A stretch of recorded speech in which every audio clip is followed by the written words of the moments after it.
All right, everyone. Chalo, phones down. Let's start. So, probability of combined events. Nashavan, let's start. So, अब हमने क्या देखना है? We were seeing before was probability of a single event के कोई मतलब like something like this, right? A circle is divided into sectors. कोई एक sector select करना है, उसकी probability simply angle divided by the total. Now, what is going to happen is that we would be dealing with two events together, combining the events. तो उसमें जो है कुछ इस तरह का होता है that first scenario is that let's suppose if you have bag A contains 4 cards bearing the numbers 2, 3, 4 and 5. Bag B contains 6 cards bearing the numbers 4, 5, 6, 7, 8, 9. ठीक है. Card is drawn at random from each bag. ठीक है, एक card bag ए से निकाला है, एक card bag B से निकाला है. These are two events, right? पहले क्या हो रहा था, बैग ए से कोई भी आप कार्ड निकाल लें.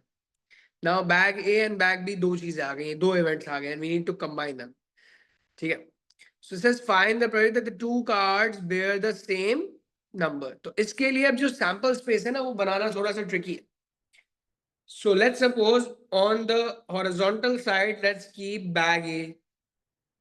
On the vertical side, let's keep bag B. And now we are going to make a sample space. Something along this line. कि हम कहते हैं कि जो मेरा बैग A है, bag B, bag A, the possible numbers are 2, 3, 4 and 5. ठीक है. And bag B में वो the possible numbers are 4, 5, 6, 7, 8 and 9. Agreed? So now the idea is that let's say this combination is bag A में 2 and bag B में 4, right? This is the first combination कि bag A से 2 आ गया, bag B से 4 आ गया. The second combination is 3, 4, 4, 4, 5, 4. Agreed? फिर इसकी बात करते हैं. The bag combination is 2, 5. Now एक ही कॉन्सेप्ट होना चाहिए. So if I am taking bag A पहले तो बैग A का पहले आएगा, बैग B का बाद में आएगा थ्रू आउट. ठीक है. So this is 3, 5. This is 4, 5. This is 5, 5. Agreed? Then let's get to the third row.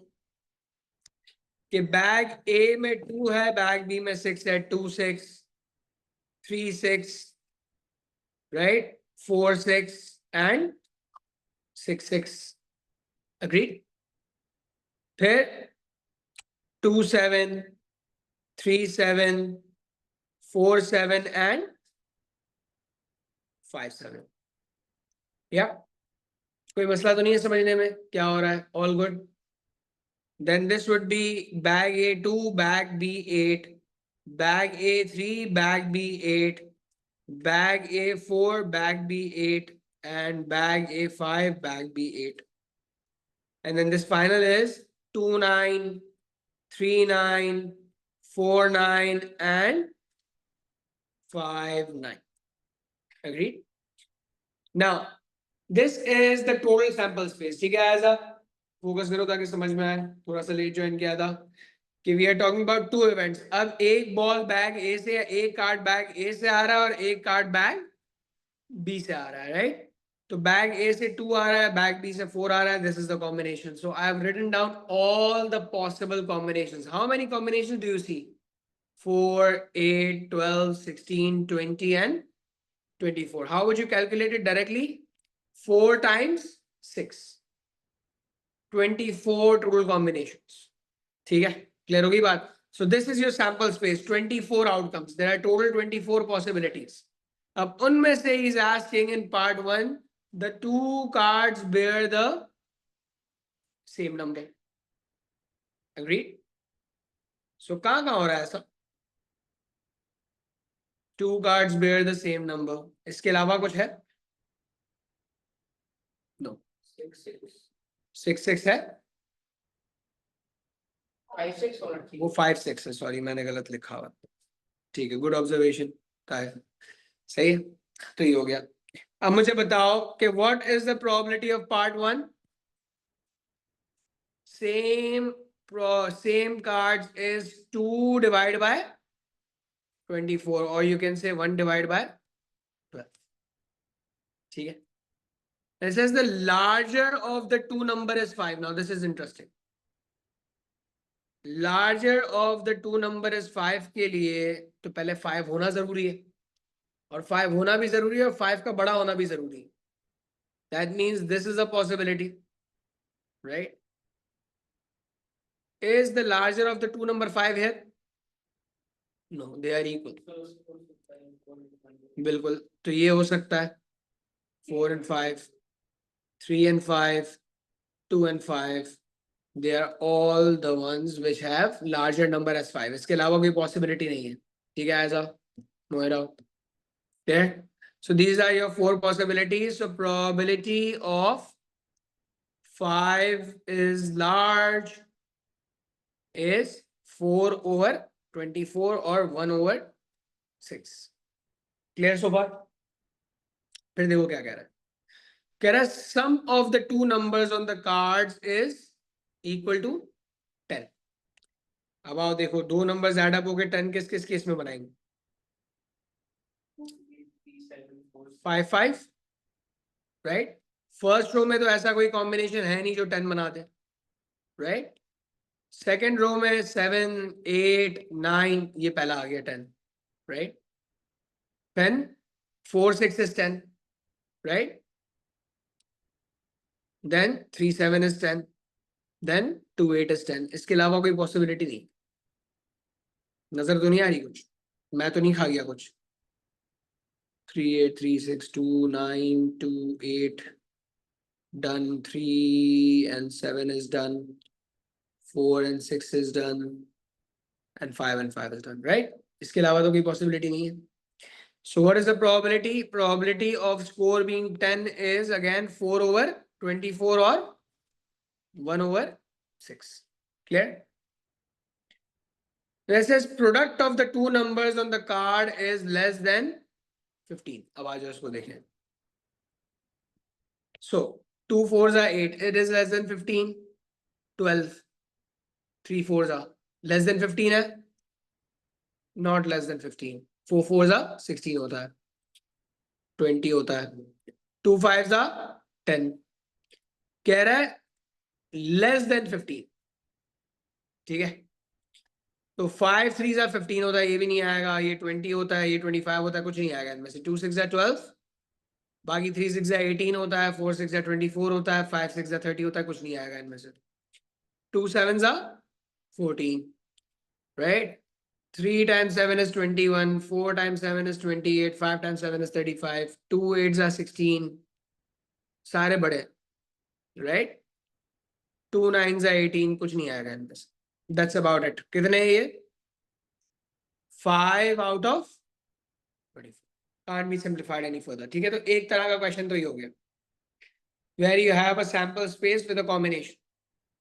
ठीक है, of 2. Clear? इसमें कोई मसला तो नहीं है? Alright, let's move ahead then.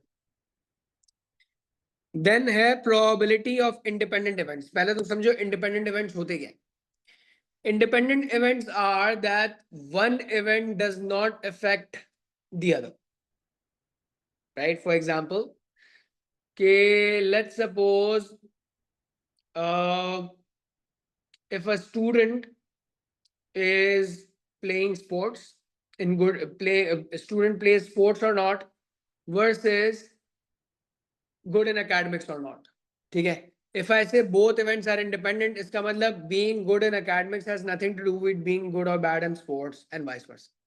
ठीक है, but अगर मैं कहता हूँ कि ये independent नहीं है, that means there is a chance कि if some person is good in academics, maybe that's affecting the ability to perform in sports. ठीक है, कुछ भी हो सकता है. तो independent event is that happening of one event doesn't affect the probability of the other event. एक और क्लासिकल एग्जांपल है, 2 दफा डाइस रोल करते हैं, पहली दफा डाइस रोल करेंगे, क्या क्या पॉसिबिलिटीज है? या हेड आएगा, सॉरी हाँ 6 है तो 1 आ जाए, 2 आ जाए, 3 आ जाए, 4 या 5 या 6, राइट? कॉइन पे आ जाते हैं, जरा और सिंपल हो जाएगा, या तो हेड आएगा या तो टेल आ जाएगा. If I toss a coin for the first time, there's a 50% chance I get a head. There's a 50% chance I get a tail. If I toss a coin second time, will the probabilities be affected कि पहली दफा जो आया था वो दूसरी दफा पे affect होगा? No, right? If you toss a coin second time, you have still 50% chance के head आ जाए and 50% chance के tail आ जाए. Does it make sense? Right? So this basically means कि अब यहाँ पे उसने मुझे बोला हुआ है on any particular school day, probability that Lixin will be late for school is 0.2, and probability that Shirley is late for school is 0.15. Find the probability that for the particular school day, both Lixin and Shirley are late for school. तो इन दोनों का एक दूसरे से कोई effect नहीं है. So if I want probability that Lixin to get late and Shirley to get late, तो लेट आने की प्रोबेबिलिटी क्या है? 0.2, और इसकी क्या है? 0.15. All I need to do is 0.2 into 0.15, multiply होंगे ये आपस में. ठीक है, अब मल्टीप्लाई इसलिए होंगे बिकॉज इस तरह से सोचो कि डाइस में एक दफा 6 लाने की प्रोबेबिलिटी मुश्किल है या दो दफा? एक डाइस पे अगर मैं एक दफा डाइस रोल करूं तो 6 आने की प्रोबेबिलिटी, 6 आने के चांस कितने हैं ये सोचो. और अगर मैं दो दफा डाइस रोल करूं तो डबल 6 आने के चांस कैसे हैं? क्या ज्यादा मुश्किल है, एक 6 लाना या डबल 6 लाना? Double 6, right? तो अगर एक डाइस को इमेजिन करो, डाइस की पॉसिबिलिटीज क्या है? 1 2 3 4 5 6 एंड 1 2 3 4 5 6. इसमें से डबल 6 कितनी दफा आ सकता है? सिर्फ एक दफा. आउट ऑफ कितनी पॉसिबिलिटीज है? 36. दिस इज बेसिकली पहली दफा डाइस पे 6 आ जाए एंड दूसरी दफा डाइस पे 6 आ जाए.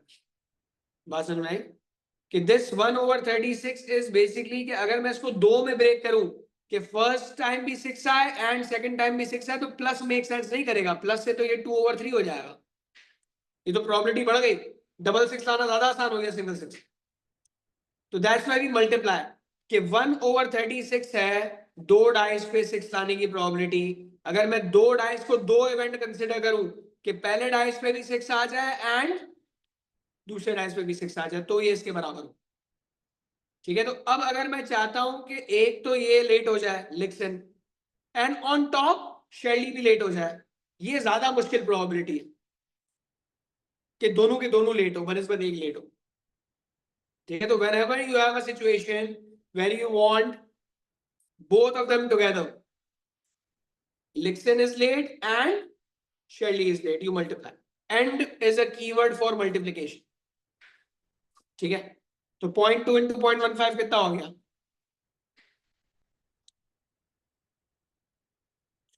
0.3. वेरीफाई कर लो. 0.03. ठीक है. अच्छा, पार्ट 2 देखो क्या कहता है. Exactly one of them is late for school. अब सवाल ये पैदा होता है कि एग्जैक्टली एक ने लेट होना है तो कौन लेट होगा? ये नहीं बताया उसने. अगर ये मुझे बोल देता कि लिक्सन टाइम पे है, शर्ली लेट है, तो मुझे पता होता क्या करना है.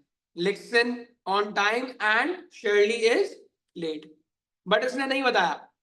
इसका मतलब है कि दोनों पॉसिबिलिटीज है. Lixon on time, Shirley is late, और वाइस वर्सा. यस. तो इसमें दो केसेस बनेंगे. एक बनेगा probability of Lixon on time and Shirley is late, और Lixon is late and Shirley on time. ये बाकी दो का है.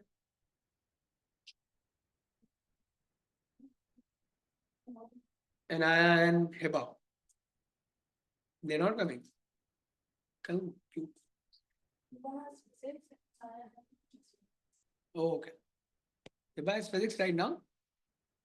Hard math. Okay. So now listen. So what is this? Point two. Who is late? Lixin will be late for school is 0.2, right? And that means Lixin on time would be 0.8. ये बात समझ में आती है? लिक्सन की late होने की probability is 0.2, तो ऑन टाइम होने की क्या होगी? 0.8, right? 20% chance है that she's late, 80% chance है that on time. Similarly, Shirley is late with a probability of 0.15. Shirley on time is 0.2. Sorry, 0.85. Now, Lixon on time 0.8 and Shirley is late 0.15. Agreed? This is this case. अब और का मतलब होता है plus, कि या तो ये हो जाए या ये हो जाए. So now our probability increases. ठीक है, कि मैं अगर बोला हूं कि डाइस पे या तो 2 आ जाए या 4 आ जाए, तो प्रोबेबिलिटी पहले 2 आने की 1/6 थी, प्रोबेबिलिटी 4 आने की 1/6 है. अब उनको ऐड कर लो, तो now the probability is 2/6. There is more chance that you get either one of them. Get it? So or is a keyword for plus.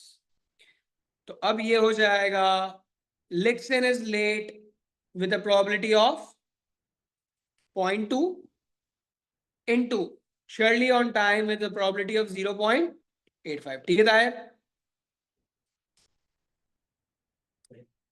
तो 0.8 into 0.15 क्या हो गया?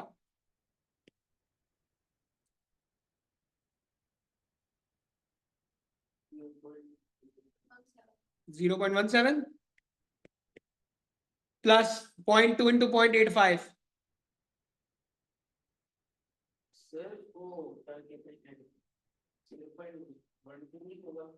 ये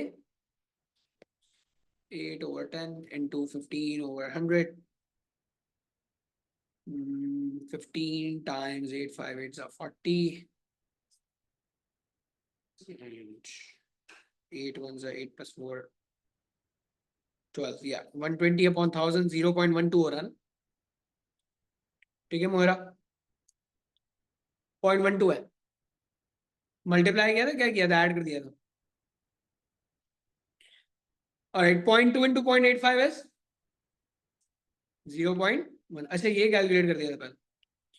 so what is this total? 0.29. 29% chance है part 2 होने का. Clear हो गई बात? Little tricky. एक और क्वेश्चन देता हूं इस तरह का, पहले वो करो फिर हम ट्री डायग्राम की तरफ चलते हैं.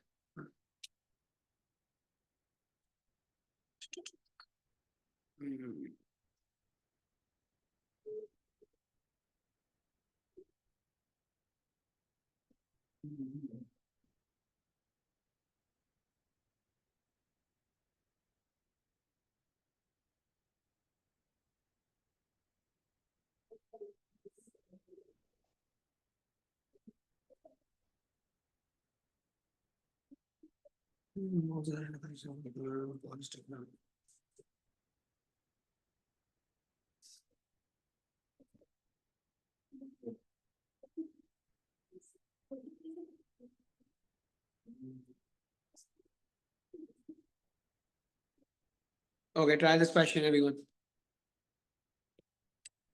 सिमिलर है थोड़ा सा, देखो क्या कह रहा है.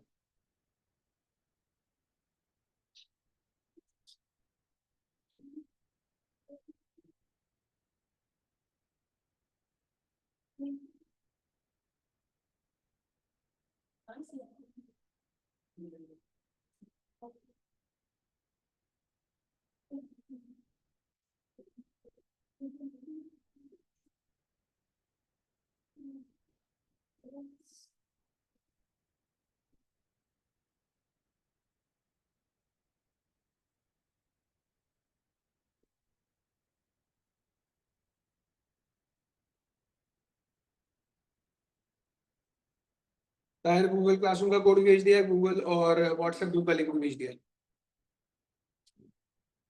Try this question just 3 minutes.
हो गया?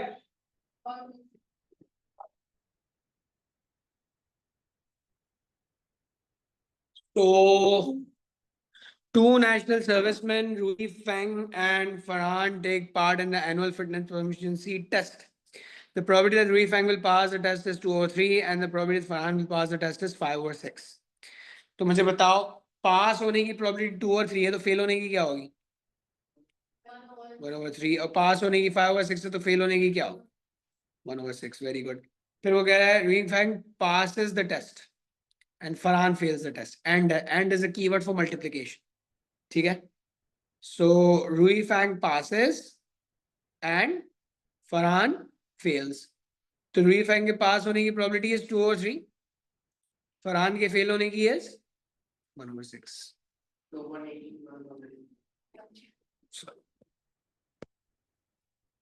क्या आ रहा है? 2, 3, 1/9, राइट?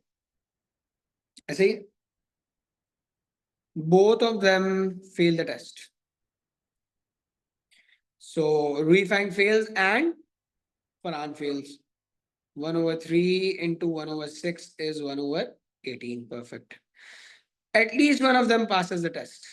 ये इंटरेस्टिंग है। क्या किया? पहले तो स्ट्रैटेजी बनाते हैं, बाद में कैलकुलेशंस करेंगे। क्या क्या पॉसिबिलिटीज हैं? At least one of them passes the test.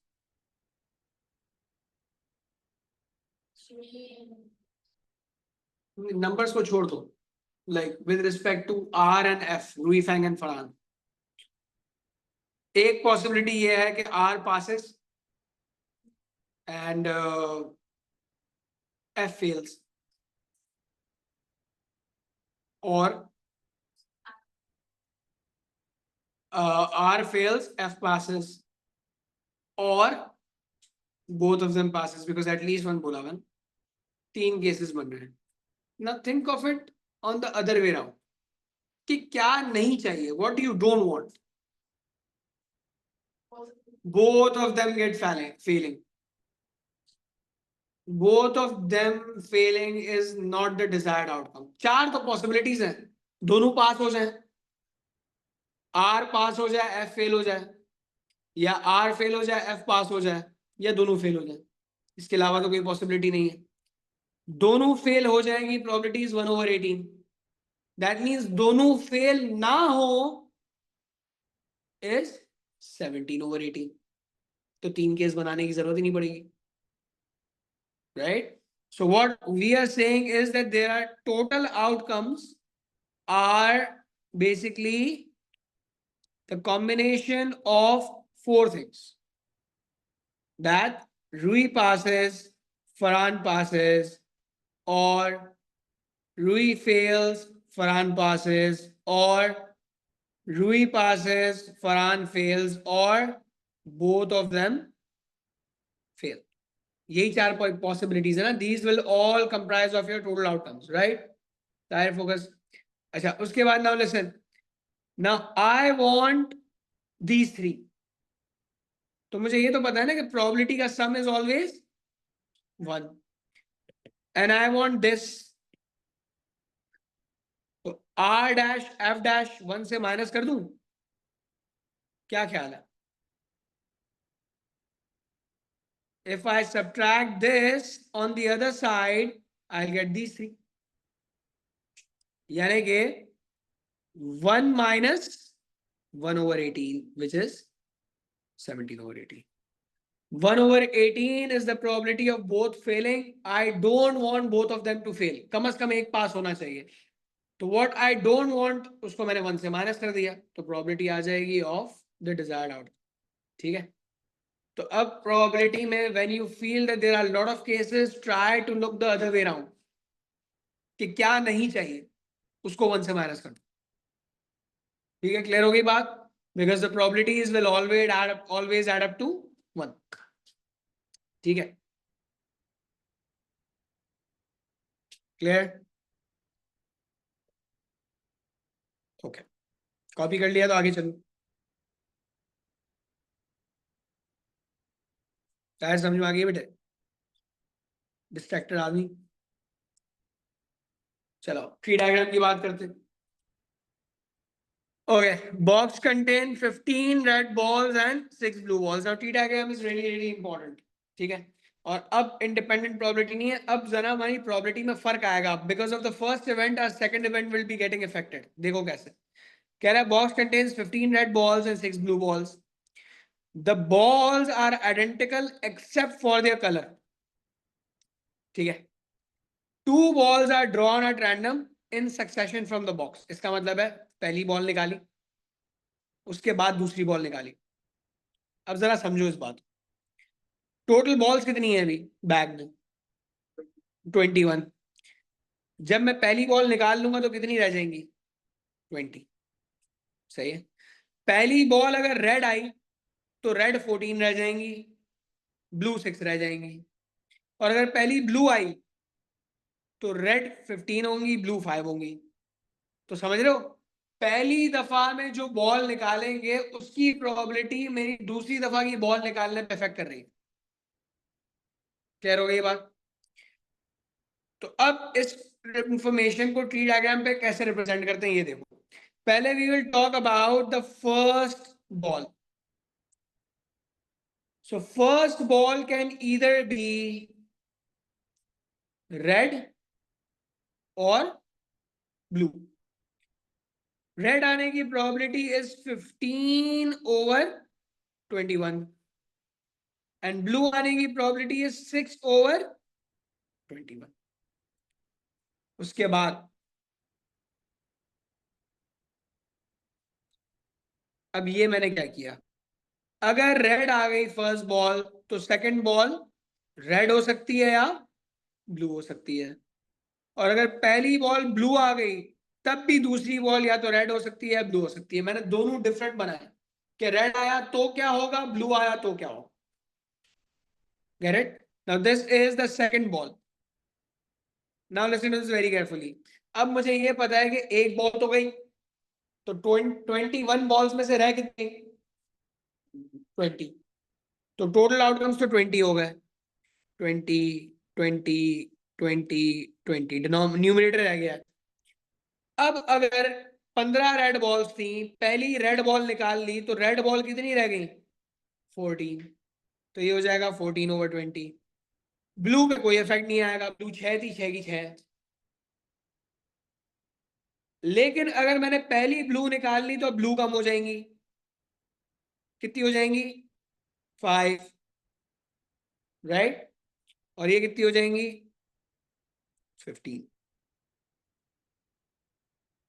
इसलिए ठीक है कि पहली ब्लू निकाली है तो ब्लू कम हो गई, रेड पे कोई फर्क नहीं पड़ा। This is your complete tree diagram. अब आ जाओ, देखो क्या मांग रहा है। Part B, using the tree diagram find the probability that both balls drawn are red. तो वो ये वाली ब्रांच मांग रहा है कि first one is red and second one is red too. क्या हो, ये कैसे कंट्रोल करूंगा? मेरी एक्साइटमेंट को कौन कंट्रोल करेगा? ऑलराइट, तो probability of red and red, both balls are red, is 15/21 multiplied by 14/, ठीक है? समझ में आ गई ट्री डायग्राम को कैसे यूज करना है? If you are in the same branch you keep multiplying, तो क्या हो जाएगा ये आंसर? देखो जरा,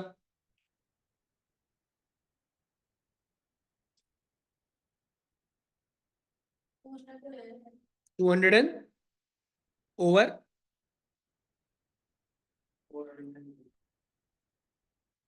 420, so that's like half,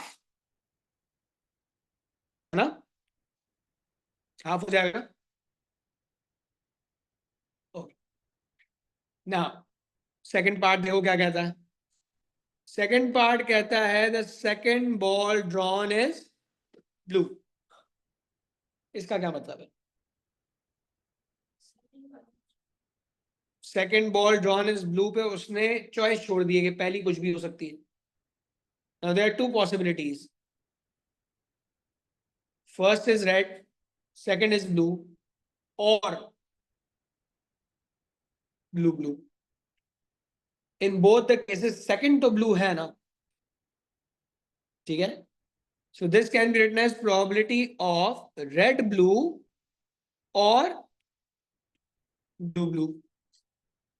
तो जो एक सिंगल ब्रांच है ना वो पूरी मल्टीप्लाई होती है, and if you have two branches you add the branches.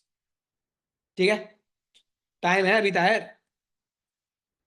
Alright, तो रेड इंटू ब्लू क्या हो गया? 15/21 मल्टीप्लाइड बाय 6/20। अग्री? और का मतलब प्लस 6/21 मल्टीप्लाइड बाय 5/20। अग्री? ठीक है। सो अब मुझे बताओ 15/21 इंटू 6/20 कितना होता है?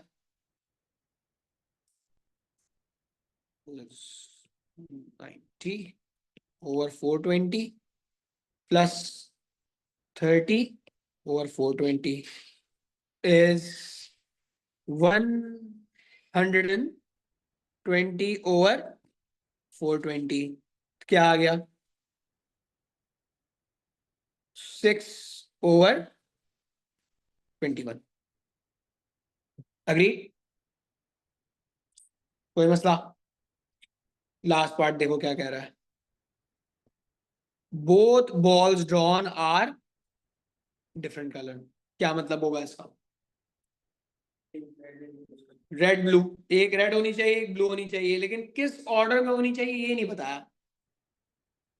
तो दोनों पॉसिबिलिटीज है। फिर दो पॉसिबिलिटीज आ गई, रेड ब्लू और ब्लू रेड। ठीक है। क्या? हाँ, नहीं, देखो। अच्छा, इन दोनों की बात कर रहे हो तुम?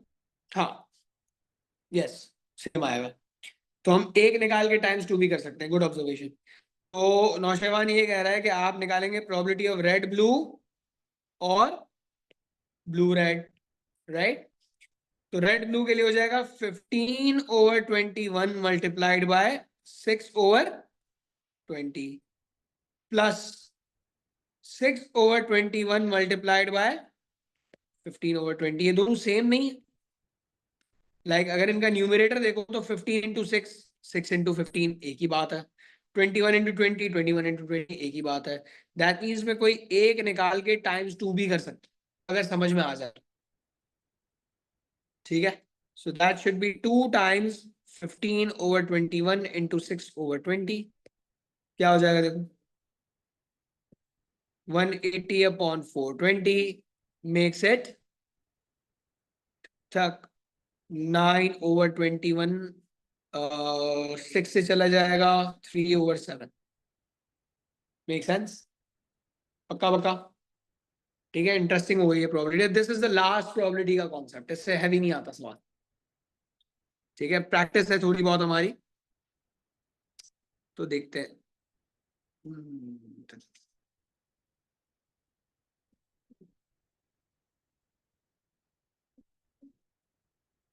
So let's say if you have this.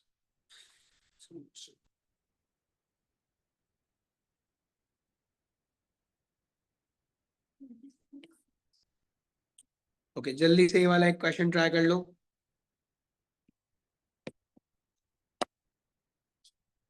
इसने ट्री डायग्राम नहीं मांगा हुआ, but recommended is that you make the tree diagram if possible. But नहीं भी बनाओ तो चलेगा।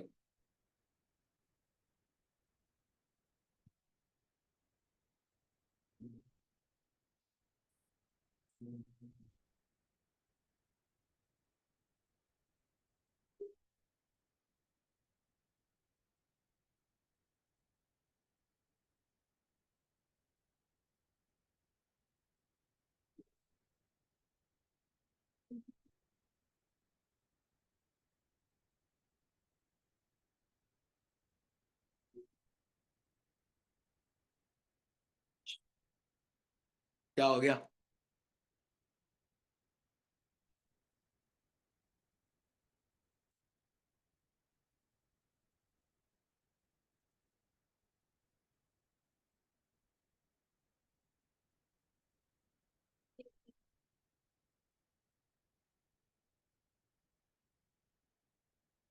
Both balls are orange. तो ऑरेंज है कितनी? 21। So if the first ball is orange, what would be the probability? 21/33। Second वाली भी ऑरेंज होनी चाहिए, इज 19 की होगी, एक कम हुई है ना। हाँ, तो पहली वाली ऑरेंज आ गई। उसके बाद अब बैग के अंदर 32 बॉल्स हैं, 20 ऑरेंज है क्योंकि एक चले गई, तो 20/32 नहीं होगा? सही है।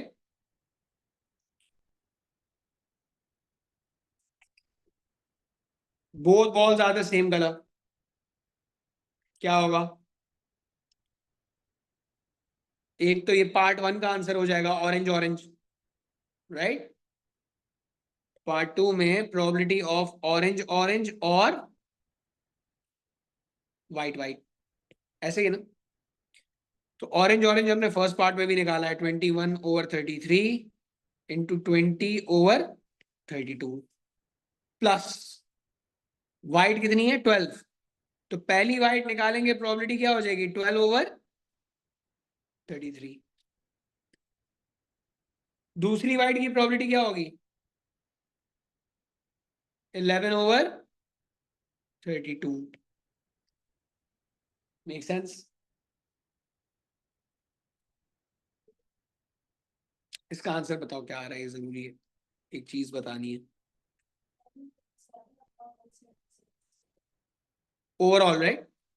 ओके, फिर देखो क्या कह रहा है part 3, balls are of different colors, balls are of different colors, क्या ख्याल?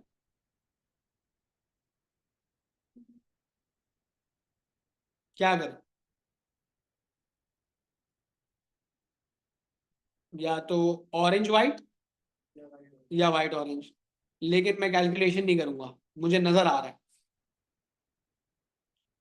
पार्ट 2 में क्या किया था, सेम कलर। पार्ट 3 में वो कह रहा है डिफरेंट कलर, यानी कि सेम कलर नहीं होनी चाहिए, तो जो पार्ट 2 में किया उसको 1 से माइनस।